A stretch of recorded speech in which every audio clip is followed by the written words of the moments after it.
Hello and welcome everyone. A new episode of The World Today. To be accurate, the last episode of The World Today of 2016. It's Friday, the 30th of December. Happy New Year to all our dear viewers all over the globe. We are going to discuss many headlines in this episode and we are going to focus on our local and regional arenas. But before we start, let me first welcome my dear guest live here in the studio, Mr. Yehtm, our political analyst of this episode of The World Today. Thank you very much. Thank you and Happy New Year. Happy New Year to you, sir. Thank you. And we are going to start from Al-Ahram online, where we read, Russian flights to Egypt will resume soon, Putin says to President Abdel Fattah al-Sisi. In a phone call, Russian President Vladimir Putin told President Abdel Fattah al-Sisi on Thursday that Russian flights between Moscow and Cairo will resume soon. The presidency said in a statement as the two leaders discussed topics including the situation in Syria during their phone conversation. Also, the Kremlin said earlier on Thursday. Sir, regarding the Egyptian-Russian relations in general, how do you see their developments since President Abdel Fattah al-Sisi took office? I think the president is taken our foreign relationships to the point where we are equal to everybody. It's built on respect, equality. We are cooperating with the whole world. Mutual interests, yes, to be accurate. And we have a strong relationship with Russia, and we will have a strong relationship with America. We are developing our foreign international relationship in everywhere, with Russia, with China, with America. The East, to be accurate. And to the West too. No, the East is the developments. I mean, the development. Yes. The new mind trend. that our relationship with America have been affected. Strategic. Yes, but it has been affected in during Obama's last period. So we hope with the new president, Mr. Donald Trump, this relationship will return back to where it is. I was asking this question in general about the Egyptian-Russian relations because these relations have many dimensions. Yes. Military, tourism, security cooperation, economic cooperation, the industrial zone, yes, which is going to be established in the Suez Canal axis, the Russian industrial zone. We are speaking about also mutual understandings.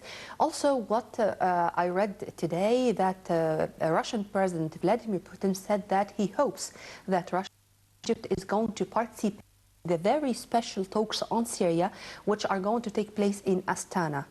How do you see this, the involvement of Egypt?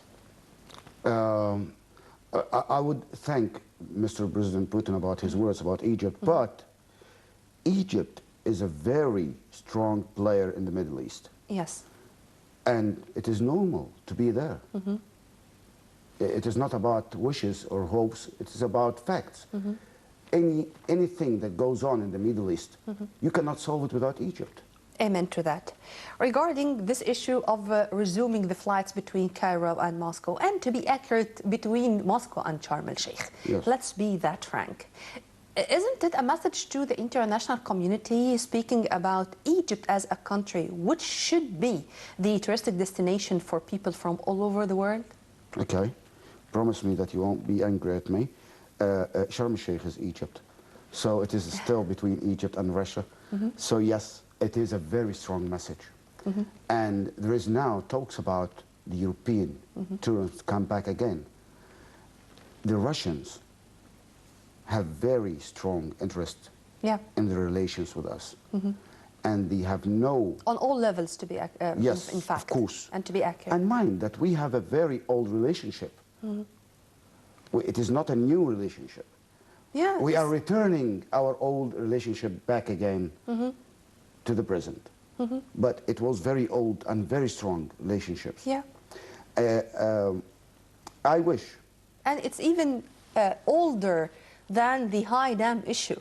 If people would think that it was only the high dam, it's older than that. Far older than that. Far yes, older than this.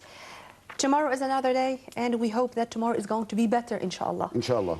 And taking you to the Gulf today, where we read Abbas believes peace with Israel is achievable. We all hope so. Let's cross our fingers. Palestinian President Mahmoud Abbas responded to American Secretary of State John Kerry's Middle East speech in Washington by saying he was convinced peace with Israel was achievable, but continuing to demand that Israel halt illegal settlement activities before talks restarted. Sir, the word itself, achievable, when it's a word to describe peace process with Israel, how do you see it? It is achievable, but first we need to set up the Palestinian house from the inside. When we have set down our Palestinian house from the inside, we can have a great hope to achieve peace with Israel. At least not to let the Israelis have an argument or an excuse saying that they do not know who to sit with when they want to have negotiations. You know what? Sometimes I have a problem in this file, and what we have talked about it a long time ago. Sure. The relations between the Palestinian and Israelis out of the upfront political positions and whatever. No, I think it is going well. We have a lot of cooperation together. They are having relationships together. So I think they can reach a point where they can have a peace agreement, officially peace agreement. And what we all, as Arabs, sir, Yes. want is the two-state solution. We do not want more struggles and more disputes. We need peace. We need development. Peace. We That's need it. to stop getting people killed from everybody. Bloodshed, no more bloodshed. But Yes. let me read this, sir, and to listen to your comments. Kerry warned Israel that building settlements on Palestinian land threatens the country's very future as democracy. Would you please elaborate on this? Yeah, when I understand it, maybe I can comment on that. But I don't know what is happening to Kerry and his President Obama. They talk different than what they do. Is this strange or weird? No, or that's something normal, that actually. That's we are not used Yeah, to, I the think double that- standards yeah, issue? Yes, but now, talking about what Kerry tells Israel, in the other side, we have to look at what Kerry is doing with Iran. This is another story. Yeah, well, And taking you to Syria, sir, and from the Daily Star, we continue to read Syria truce holds but clashes reported. Russian and Turkish-backed ceasefire that aims to end nearly 6 years of war in Syria and lead to peace talks appeared to hold Friday, but was tarnished by clashes since it took effect at midnight. Do you see some light by the end of the tunnel in the Syrian civil war, sir? yes. Would you please elaborate? Why? Why? Because there is no other solution. No, You I cannot go- procedures taken Yes, on the ground are going to take the country to peace? Now everybody's convinced that this war, there is no winner in it. Everybody's losing. So when everybody's losing, then it has to stop. And this civil war has affected the whole world, nearly. It has to stop long ago. It's nearly 6 years now. But unfortunately, on the ground, the case is different. Yes. With the presence of Daesh, with the so-called Fatah Sham or Nusra Front, all those faces of the same coin. And also the so-called armed opposition. How do you see the future of Syria? And with or without the regime of Assad? Very, very, very easy. Every coach collect his players and get them out. Where to? That's another issue. Yeah. But he have to collect his players because Daesh and Nusra, whatever the names is, they are just players working or playing in favor of someone else who is hidden. So if the world want to relax and get more peaceful area, so I think they should collect their players and get them out of there. Or to stop their activities. It is normal. Yep. They can end the game because this game has turned to be a very silly one and very costly. Why, sir, I'm asking this question in this very specific timing, because I think that this is the first time when there is a truce on the ground, and in the same time there are talks in a place where approximately these sides or all the powers are there to talk, or are there to reach an end. Is this going to be a turning point, or it's going to be one step of a long journey still to come? It is here to stop this war. Who is going to benefit out of it is the Syrian people. Now, what it make it in delay, that the foreigners, the outside powers who are not Syrian, everybody wants to get some benefits out of the stop of this war. A piece of the cake. Yes, piece of the cake. Now the fight is on the cake, not about Syria. It's about the benefits, what I will gain out of this. I support no one in Syria. I'm talking about myself as a citizen. I support no one. I support the nation, the Syrians, the country, the official government, the state, to exist. I am not going to divide this state to counties. This was my coming question. Yes. Do you think, sir, that the Syrians learned the lesson? I mean, we are not going to listen once again to Shiites, Sunnis, not only Kurdish, Syrian. Alawites. Not only Syrian. All these names, unfortunately, prevailing in Syria and in Iraq. Let's move to the Arabic nation. If they haven't learned from what happened in Syria, in Iraq, in Libya, there's no hope. Yes, but here the example is Syria. Yes, I think the Syrians have learned. Okay. And this is what I wanted to hear. And the other nations have to learn too. I hope that the Syrians have learned. The whole nation have to learn. Everywhere, in every country. This big lies about freedom and democracy has destroyed countries. The so-called Arab Spring. Yes. Which unfortunately turned to be something else.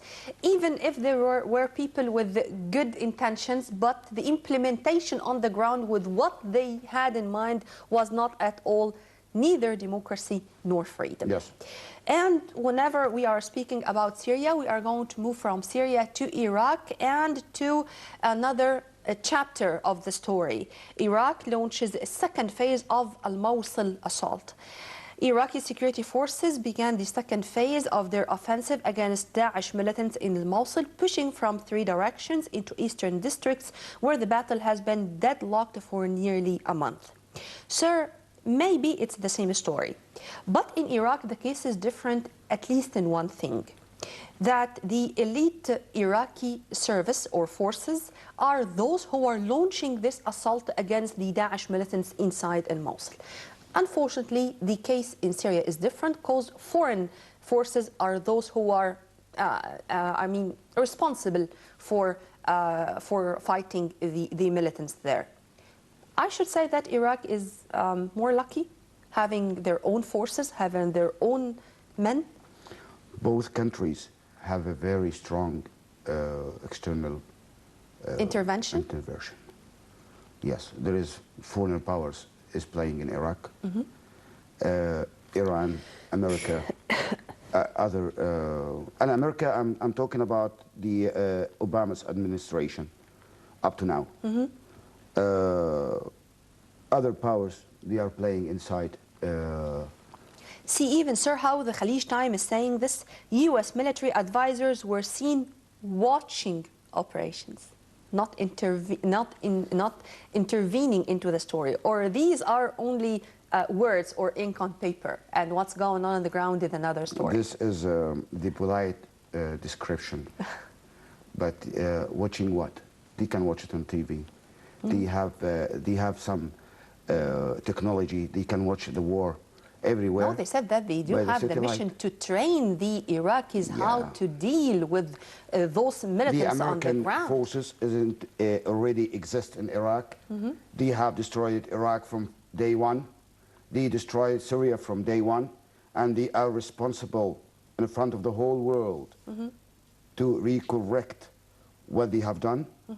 And most of who are causing all this problems in Syria, in Iraq, in Libya, they belong to Obama's administration. It seems, sir, that again and again, as we were speaking about the Arabs and if they have learned the lesson, every time there is a foreign intervention, there is a catastrophe. NATO in Libya, America in Iraq, and the many sides in Syria, and because of this, it ended this way. But here it's liquidity, like what's going on in Libya. In Syria, it's sectarian strife and civil war, and in Iraq, it's as we see. Do you agree with that? Yes, I agree with that. Let's go to the top story of the day from The Guardian. We read it's about the Russian-American disputes over the so-called intervention of Russia into the American elections and how Russia behaved, let's say, to help Donald Trump, as the Americans assume or claim, to gain his place in the White House. Russian ministry announces plans to expel 35 U.S. diplomats in tit-for-tat move. Russia Foreign Ministry has announced plans to expel 35 U.S. diplomats in a tit-for-tat response for the U.S. decision to kick out the same number of Russian officials over allegations of intervention in the U.S. presidential election. This is the story of the day, sir. And no more Cold War. I think it's going further than that. Or we should expect these not disputes, mutual or exchanged accusations between the two big countries. I find it funny. I mean, when a great country like USA start to talk about interference from any other country in the world in their very important election, which is the presidential election, this is funny. It means that you cannot secure your elections. If you cannot secure your elections, I will have a lot of doubts about the results of the other elections too. So we have learned that America is very secure, very democratic, very powerful. Hacking allegations, for the first time it was declared, and this is something new for all all the peoples all over the world. It looks like a little kid who you take his toy from his hands and he starts to cry and blame everybody around, which is not right. To the extent of expelling diplomats, 35 persona non grata, yes. And they had only 72 hours to leave the country. This is a big move, sir. This is not about the elections; it's about other things. The interfere of Russia and Syria to stop the whole issue. Maybe it is about the cooperation between Russia and other countries in the Middle East. Maybe it is about some cooperation between Europe and Russia. Maybe it is about the good relationship between the coming president and Russia. Let me read what the Kremlin said, sir. Yes. Sir, also, this is also very important. The Kremlin, which denounced the sanctions as unlawful and promised adequate retaliation, questioned whether Trump approved the new sanctions. The game of politics once again. It is always about game of politics. We are talking politics. And what they are doing is politics. And you cannot go out of the rules. I think Donald Trump will take the American relationships with the world to another stage, a new stage. Obama have made America lose a very strategic, important allies. But sir, if you permit me to say so, many analysts would say that Donald Trump of the campaign is not Donald Trump of the White House. Sure. And America is a state of institutions. Yes. And the administrations, the many administrations we have, are only going to implement the American policies, whatever they are. So, do you think that what we have heard from Donald Trump, or let's say, how much percent of what Donald Trump said during his elections campaign are going to be implemented on the ground when he is occupying the position in the White House? First, we agree that We don't want to say names, okay? Okay. America is led by institutions, yes. And there is departments which leads the real American politics. And they are the ones who choose the president of America, not the will of the American people in general. But so America, without saying names of departments or whatever, but it's America, choose Donald Trump to be the president. So America chose someone who get this new policy effective, to activate it, to start a new relationships with the world. And how much is the percentage of what he promised or what I'm talking? If he is very honest and he promised us and he gave us a word of honor, 30%. And this is completely normal. Yeah, that is very normal. And very we should not respectful. expect more. No, I don't think so. No, not more than 30%, because he cannot. He cannot give more than that, because far from his capabilities. Yeah, from anybody. Yeah. But regarding what we are talking about, sir, this means that also we should take into consideration this as the Middle East in general, not only as Egypt, dealing with the United States in so many cases, true? Yes, true. And we have to deal with the USA in every case as a separated case. It is not about the whole relationship. It's about files. Files. I agree with you on this file. I disagree with you on this file. And actually, this is what Egypt is doing. This is the policy of Egypt, the foreign policy of Egypt. We don't go all along with a relationship blindly. No, we have a good relationship. We respect each other. But I agree with you on this file. I disagree on this. Why? I'm asking this question, sir, because I think that there's a kind of optimism with the presidency of, or the tenure of Donald Trump regarding the Middle East. And others would say no. Would you please do not go that far and feel that optimistic with Donald Trump occupying the big chair in the White House? With or against? I am against, because actually, when I see America choosing the personality of Donald Trump, then it means that America is changing its policy, and it needed someone like Donald Trump to activate it. So Donald Trump is not the planner of the American policy. The plan is already made for so many years to come. So yes, I think America is changing, and I will. To the better? It is not about to the better. To the better to who? They work for their own benefits. I have to work for my own benefits, from my place. They don't plan for your own good. They plan for their own benefits, for own good, and this is very good. And this is normal. Yes. We have to act and plan for our benefits and our good, and how to get benefit out of this, and how we cooperate with them and with the others. But we should also know that we are going to be affected when there are disputes like that, like the ones we were speaking about, many disputes between America and Russia. We are not Russians and we are not Americans. We are not, but we can solve their problems. No, I mean, we are big players when it comes to the Middle East, and we should know well how to deal with the surroundings in general. If they are, and they know that we are that strong players, I think they have to give some effort. Believe it or no, sir, they know. Yes, I know that they know. They know, and they have and to give some effort to gain a good relationship with the stronger players, not with the weak ones. I mean, dealing with a big country, very heavy country like Egypt, and you replace it with very small, tiny countries, if they are countries. Egypt cannot be replaced, and will never be replaced. In the game, sometimes some people have their own dreams.